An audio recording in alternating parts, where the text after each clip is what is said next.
Well, hey everybody, welcome back to the Canning Nana. I know I've been AWOL for a few days. Sorry about that. Lots going on, but um, as I promised, I'm going to start doing that my series, and I'm in the process of making dinner right now. It's 4:15 in the afternoon, but I'm also going to do. Got my hot dogs out. I'm going to do the hot dog canning video, guys. I'm also going to do carrots and a couple things of beans, just a couple. Um, and the reason I'm doing all these together is because they all have the same processing time. And I don't just want to do um, a hot dog video because I've only got a couple packets. I actually have three, but I want fresh hot dogs for one of our meals. So, but I did want to show you, I just threw together a meal and I have fresh vegetables right now. But if we run out, when we run out, I have all of the same ingredients dehydrated and want to let you know how you can use your dehydrated vegetables in the same way that I'm using my fresh vegetables. So I am using my Instapot and I'm doing a pot roast. So there is meat underneath there. I got an awesome cut of meat. Um, there are potatoes, carrots, celery, and onions in there. And yes, I have all of those dehydrated. So if I didn't have fresh vegetables, I can easily substitute all of my dehydrated vegetables for this with a piece of beef and put it in there. And I have plenty of beef broth and beef stock on hand. Some of it's canned, but I don't have enough canned, so I just have my stock that I have from good old Aldi. Here are some of the carrots that I have, and these are just those baby carrots that you get in the store, and I dehydrated those whole. So those would be good in soups and stews and stuff like that.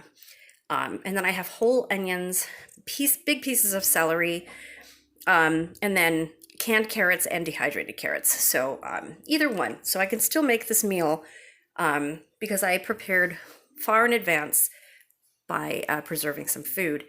So this is going to be in here probably for about 45 minutes while I do my other video.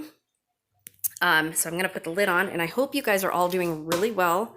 I know, oops, what's on that?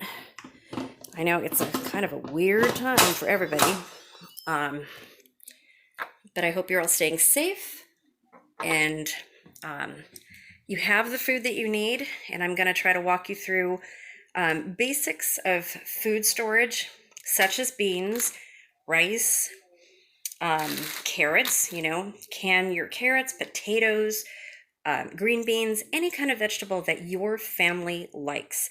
That's what you want to store. You don't want to store things that you don't like because if you don't normally eat them, yeah, you'll eat them in a pinch if you're starving, but and if there's no other food available, sure. But you want to enjoy your food too. So the food that I store is what my family eats, and I think I'm going to start making some beef jerky if I can get the right meat right now. I saw some flank steak, really, really thin cut, and some flat meat, really, really thin cut, which is what I need for my dehydrator to make awesome beef jerky. So I think I'm going to start doing that. And I'm going to, I have a can of crushed pineapple. I think crushed pineapple or pineapple pieces. I think I'm going to dehydrate those also because that's like candy when you dehydrate it. It's so good. Another really good thing, I'm going to start gardening and I will show you guys my garden. We were supposed to leave for Cabo San Lucas yesterday, and we canceled our trip due to the COVID virus. And so I didn't start a garden yet. So I was going to do that when I got back. So now that I'm home and I'm off work, I can do that. So I'm going to start with some seeds, like I showed you guys in last week's video. And I'm going to go get some plants, ready-made plants as well, and start growing what we need. And of course, I can that too, or dehydrate. Usually we get a ton of green beans and peas, so we dehydrate and can all that. And it's a lot of fun making, doing a garden, watching things grow, doing it yourself, being self-reliant and self-sustaining, makes you feel really good that you're supporting your family It's something that you can do if you're stay-at-home moms or dads. This is something that you guys can do to help your family. You know, if you don't have an income at home, this will superbly help your family. I've been home for years and, you know, doing my own businesses at home. But I've been supporting my family with food storage. So we've gotten through a lot of things because of food storage. So I don't want you guys to go out and start hoarding food because there is plenty of food available. But this is a good lesson learned that we all need to have food storage available when we need it, because you don't know. You just don't know. This came on suddenly, and a lot of people were left with little or no food in their freezer or refrigerator. And the weird thing is that people are going out and buying toilet paper and paper products and stuff like that, but they're you see carts of paper things, but you don't see food. So it's so weird. And then I hear that that they can't find meat, you know, and they can't find beans, you know, or rice. Rice is a commodity right now. And we have plenty of rice. We have about 20 pounds put away, plus some more this is our rice canister that we use, but we make a lot of rice. So we go through a lot of rice. So we always have like a 25-pound bag, 20-pound bag of rice, different kinds of rice too. So that's something that we eat a lot of, and we always have. Potatoes are something that you want to have in stock. And, you know, when they start to grow, if you don't use your potatoes, I have some potatoes that are started to grow, and I plant them. And I'm going to show you guys how to plant potatoes, your own potatoes, in a 5-gallon bucket. That's all you need, a 5-gallon bucket, and you'll get a dozen or more potatoes in 3 or 4 months. And it's pretty awesome. It's a really, really cool experiment for kids. They really like it because they just dump the bucket, you know, when the potatoes are done growing. And it's really fun for children. So it might be a project that you want to start with your children, being that everybody's home from school right now. Growing potatoes in 5-gallon buckets, really good thing to do with your kids. Grow something, have them participate in gardening. Watching something grow from a seed is amazing for adults, but for kids, I've taught my kids and my grandkids gardening, and we walk through the garden, you know, every day that they're here when I have a garden, and they're just in awe of the things that they've grown, and they just go through and they eat, you know, they eat celery, they eat bell peppers, they'll pull a carrot and eat it, pull a radish and eat it. So we go through and just kind of eat our breakfast in the garden. So it's really cool. So this is the time that you want to prepare, you know, write down some things that you have to have in stock all the time to make dinners, to make lunches, to make breakfasts. Pancake mix is a good one to have on hand. Pancake mix, you can make pancakes, waffles, you can make biscuits with it. You know, you could do a lot of stuff. But that's a good thing to have on hand. Of course, flour, sugar, powdered sugar, brown sugar. You don't really need powdered sugar if you have a lot of regular sugar, because you can always make powdered sugar in your food processor. Really, really simple, and also fun for kids. You can, another project you can do with kids is making butter. My grandkids love to do butter. Unfortunately, it takes a lot of heavy cream to make just a little bit of butter, but you can't beat the flavor of it. It's really amazing, and it's fun for kids. So I'll have to do a video on that too. I think I did that one years ago, and I think it's up, but I don't remember what I have and what I don't have right now. There is one video I'd like you guys all to go watch, and it's growing your own green onions from just buying them once. And you buy a bunch of those green onions, they're like 50 cents a bunch.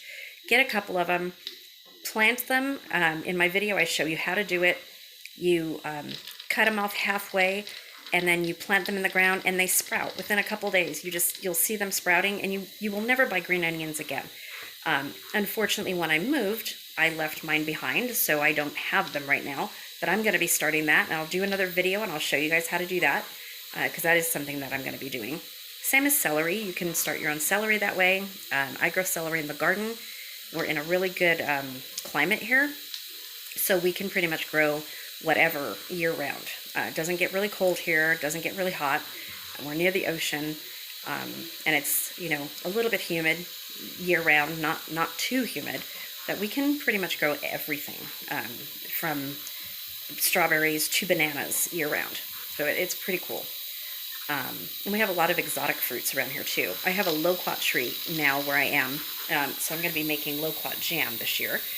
And then hopefully my fig tree will give off a lot of figs, and I will be able to make fig jam this year too. So anyway, let me get started with the rest of this canning, and I'll get the video up. If you guys have any questions or comments, please leave them in the comment section below. Thank you all to my new subscribers. I have 73 new subscribers. We hit 4,000, and I'm thrilled to death. Thank you all for all of your support. Many of you I know have been with me from the very beginning a couple years ago, and I appreciate all of you guys. So if you haven't subscribed, please subscribe and hit the bell. Let me know that you're here by leaving a comment. But please hit that bell, because then you'll be notified when I upload videos, and I'm going to be doing a lot of that in the next couple weeks since I will be home. And just stay safe, everybody, okay? Use hand sanitizer if you have some. Wash your hands. Stay home, you know, as much as you can, stay home. Have groceries delivered if you can. And just do your part, and let's get this thing under control, and not have a lot of fatalities and really bad outcomes. I'm one of the ones at high risk. I have very severe asthma. I have a very low immune system. So I take my Thrive vitamins by Lavelle, which I sell.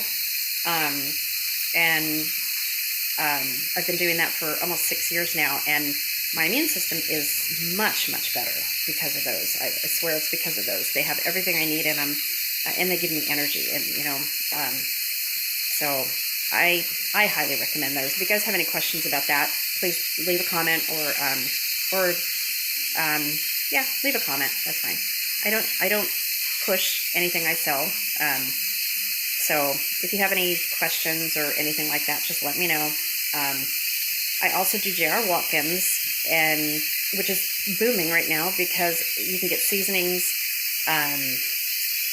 gravy packets, and kitchen cleaners, and soap online through my website and it's all in stock. So no waiting, and it's delivered straight to you. So that business is really booming right now. So it's really cool. Anything online is super, super good right now.